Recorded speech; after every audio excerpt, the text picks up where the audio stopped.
श्री महाप्रज्ञ गुरवे नमः।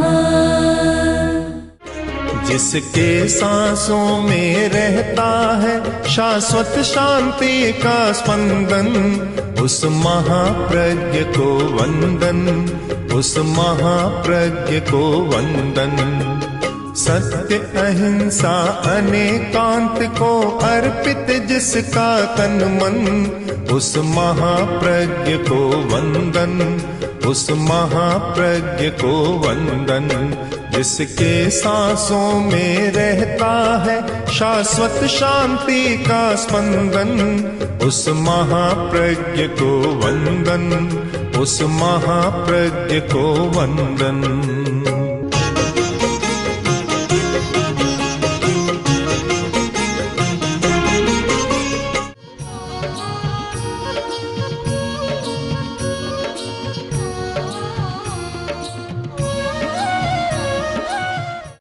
दो मित्र मिले, छोटे ही थे और समझ भी कम थी, अभी चिंतन भी अधूरा था, ज्ञान भी नहीं था। रात का समय जा रहे थे। एक बोला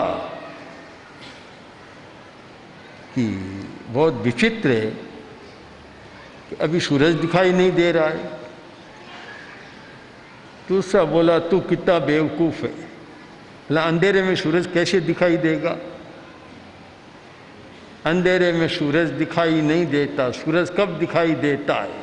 जब प्रकाश होता है। ऐसे तो बात मजाक जैसी लगती है, अज्ञानपूर्ण लगती है, पर वैसे सच्चाई है कि अंधेरे में कभी सूरज दिखाई नहीं देता। जब तक ये मोह का सघन अंधकार भीतर में होता है, तब तक सूरज, सत्य का सूरज कभी सामने नहीं आता, दिखाई नहीं देता। सत्य उसी व्यक्ति को उपलब्ध होता है जब यह मोह का अंधकार दूर हो जाता है।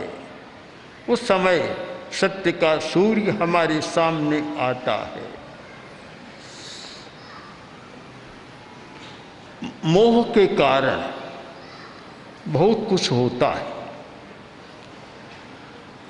एक श्रृंखला है कि मोह दृष्टिकोण को गलत बना देता है।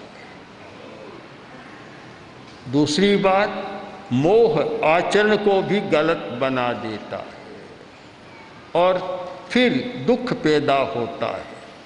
यदि हम दुख की मीमांसा करें, दुख की जड़ में जाएं कि दुख का मूल कारण क्या है, जो दुख आदमी भोग रहा है वह तो परिणाम है, फल है, एक निष्कर्ष है उसका, किंतु कारण नहीं है। कारण क्या है? जब कारण की खोज करें तो वहाँ तक पहुँचना होगा कि उसका मूल कारण मोह है, और मोह में भी उसके दोनों रूप, कभी दृष्टिकोण मिथ्या और कभी आचरण मिथ्या, ये दोनों है। एक जब सामान्य प्रश्न पूछा गया कि दुख कहाँ से आता है, तो भगवान महावीर ने इसका उत्तर दिया, हिंसा पशु यानी दुहानी मत्ता। सारे दुख हिंसा से आ रहे। दुख का मूल स्रोत है हिंसा, और हिंसा का मूल स्रोत है मोह। मोह तक तो हम जा नहीं सकते, मोह भीतर की बात है, वहाँ तक हमारी पहुँच नहीं है। हिंसा बाहर की घटना है, वहाँ तक हम पहुँच सकते हैं। हिंसा से दुख पैदा होती। हम इस बात पर विचार करें, क्या ये सत्य है कि दुख हिंसा से पैदा होता है? अगर सूक्ष्म में उतर कर मीमांसा करें तो बहुत साफ हो जाएगा कि दुख का बड़ा कारण एक हिंसा है। हिंसा के कारण आदमी तनाव में जाता है, हिंसा के कारण आदमी डरा हुआ भयभीत रहता है। दुख के दो बड़े कारण हैं, तनाव और भय।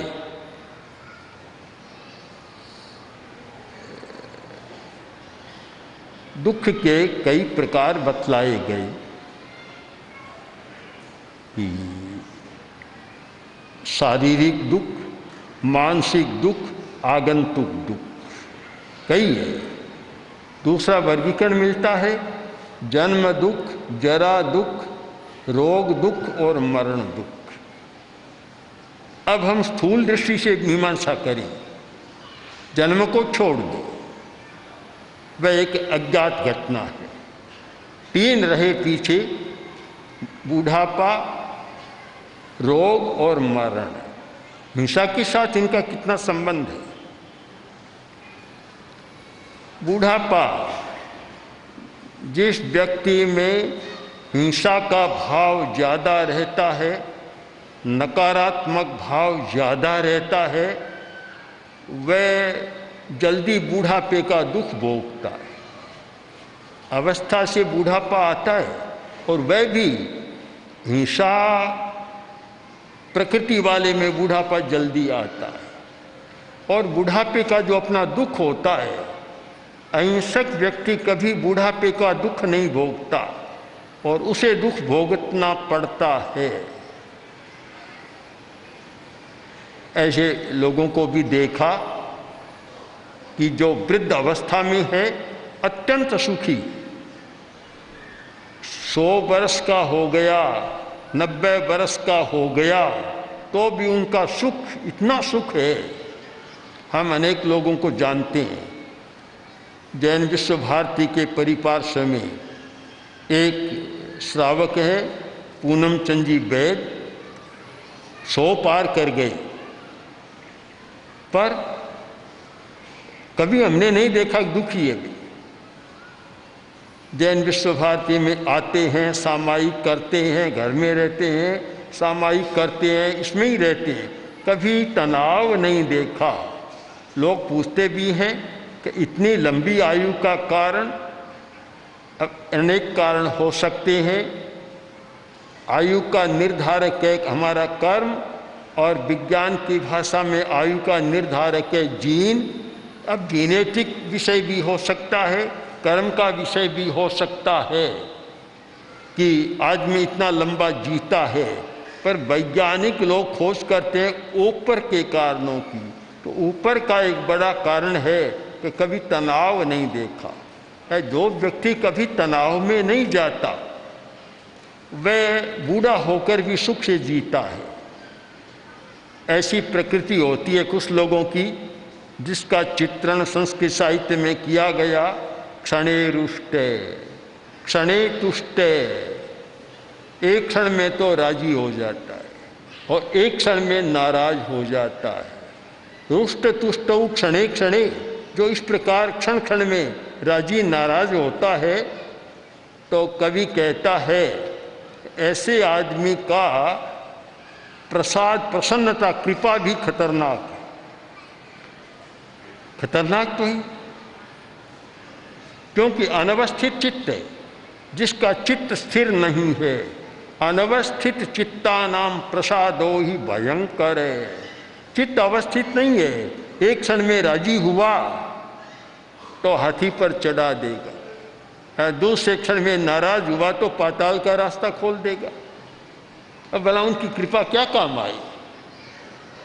बड़ा खतरनाक है। पुराने जमाने में लोग राजाओं से दूर रहना चाहते थे, तो किसी ने पूछ लिया, अभी तुम इतने शक्तिशाली हो, इतने योग्य हो, राजा के पास क्यों नहीं जाते? बोला मैं राजा के पास नहीं जाऊंगा। अरे इतने बड़े विद्वान हो, तुम्हें बहुत धन मिल सकता है, राजा का अनुग्रह हो सकता है, का अनुग्रह को रहने दो। एक क्षण में अनुग्रह होगा तो दूसरे क्षण में पता नहीं क्या हो जाएगा, पता नहीं चलता। ऐसी अनेक घटनाएं हुई है मध्यकाल में। एक ही व्यक्ति को एक समय राजा ने हाथी पर चढ़ा दिया और सिरों पांव भेंट कर दिया वह सारा, और दूसरे क्षण जेल में भी डाल दिया। तो अनवस्थित चित्त जहाँ है, एक क्षण में तो राजी होना और एक क्षण में नाराज होना, उनकी कृपा भी खतरनाक है, भयंकर है। कृपा हो जाए तो भी खतरनाक है, और उस कृपा में आदमी दुख पा जाता है। तो ऐसे लोग जल्दी बूढ़े बनते हैं, बुढ़ापा आता है जिनमें एकाग्रता नहीं है, भावों की स्थिरता नहीं है, चंचलता है, तनाव जल्दी आ जाता है। एक शब्द कहा, इतने में तो तनाव, बस। जिनका स्वभाव रूठने का होता है, बहुत लोग रूठते हैं, मुझे पता नहीं स्त्रियां ज़्यादा रूठती है कि आदमी ज़्यादा रूठते हैं, कौन ज़्यादा रूठते हैं। स्त्रियों के बारे में तो अनेक कहानियाँ चलती है कि ये हुआ रूठ गई, पुरुष भी रूठते तो है ही। इतना होता होगा कि स्त्रियां रूठ कर खाना छोड़ देती है, पुरुष भी पता नहीं छोड़ते हैं कि नहीं छोड़ते हैं। कुछ लड़के तो छोड़ देते हैं, बाहर चले जाते, खाना नहीं खाते, पर स्त्री पुरुष दोनों में शायद ये चलता है, रूठने की आदत, तनाव में आ जाते हैं।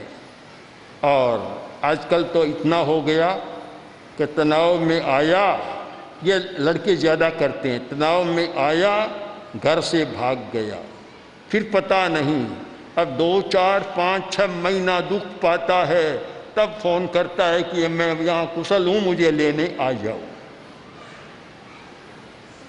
ये तनाव में सारी स्थितियाँ होती है, रूठने में स्थितियाँ होती है। और इस प्रकार की अनेक कहानियाँ भी चलती है कि रूठने के बाद एक बार तो रूठ जाता है, रूठ कर कह देता मैं ऐसा नहीं करूँगा, और फिर बाद में जब भूख लगती है, स्थितियाँ आती है, तब फिर अपने आप राजी होता है। एक कहानी आती है प्राचीन, एक कोई नववधू थी और किसी ने कुछ कह दिया, वह रूठ गई, ऊपर के माले में चली गई कि मैं भोजन नहीं करूँगी। सास ने मनाया और लोगों ने भी मनाया, नहीं आई, पक्की रही कि आज तो मैं भोजन करूँगी नहीं। सारा सब लोग परेशान हो गई। एक दिन बीत गया, अब रात को जब भूख लगी, उपवास करना शायद जानती नहीं थी, उपवास करने की भी एक कला है, अब उपवास करना जानती नहीं, क्रोध में वह नहीं खाना था।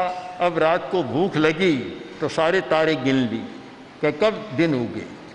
दिन उग गया और नाश्ते का समय हुआ, और सोचा मुझे बुलाने आएंगे और मैं चली जाऊंगी।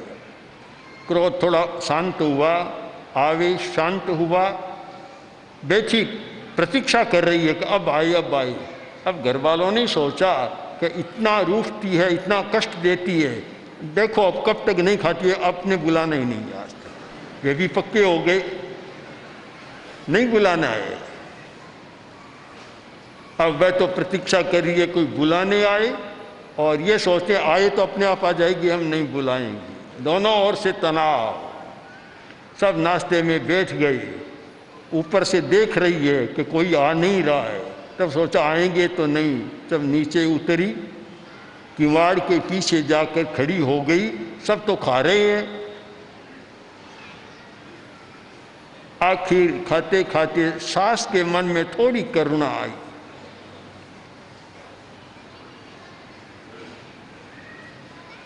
आई और कहा बेचारी भूखी है, अब तो जाओ, हम सब तो खा रहे हैं, और कोई जाओ, थोड़ा कह दो, आग्रह नहीं करना, कह दो कभी खाना हो तो आ जाओ। तो सास बैठी बैठी वहाँ बोली कि दाल रोटी राय तो कहो बहू ने खाए तो, कि बहू को कह दो भाई दाल है, रोटी है, रायता है, कोई कह दो। मैं सुन रही थी और वहाँ से वह भी बोल पड़ी कि किवाड़ लारे ऊभी छूँ कोई तेड़े आए तो, किवाड़ के पीछे खड़ी हूँ, कोई बुलाने आए तो आ जाओ इतने में खा लो। यह आवेश होता है, रूठने की आदत, और ये बहुत चलती है। तनाव दुख का कारण है, और इससे बुढ़ापा भी जल्दी आता है, रोग भी आता है। रोग का मुख्य कारण क्या है? रोग का बड़ा कारण है यह तनाव, कसाय का आवेश। हम क्रोध, मान, माया और लोभ इनको धार्मिक प्रसंग में मानते हैं कि इनसे कर्म का बंध होता है, इसलिए इनका परित्याग करना चाहिए, किंतु ये कोई धार्मिक नहीं है। इनका त्याग करना एक सुखी जीवन का मंत्र भी है, रोग मुक्त रहने का भी मंत्र है।